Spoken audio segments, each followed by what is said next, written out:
Alam mo bang pwede ka nang magkabahay na may interest na as low as 1% lang? Hindi promo yan. Government project yan. Ito yung Expanded 4PH program ng Department of Human Settlements and Urban Development.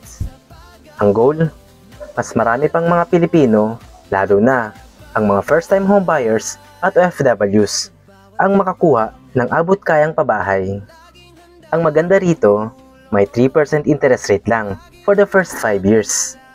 Pero kung qualified ka sa subsidy, bababa pa yan for as low as 1%.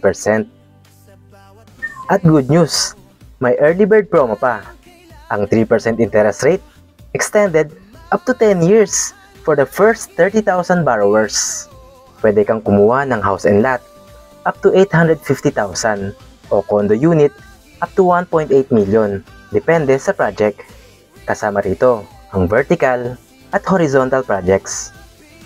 Kung gusto mong malaman kung pasok ka sa program, mag-message ka lang. Tutulungan kitang i-check kung eligible ka sa 4PH program. PJ po, your RRCT Real Estate Agent, kapartner mo sa pangarap mong magkabahay.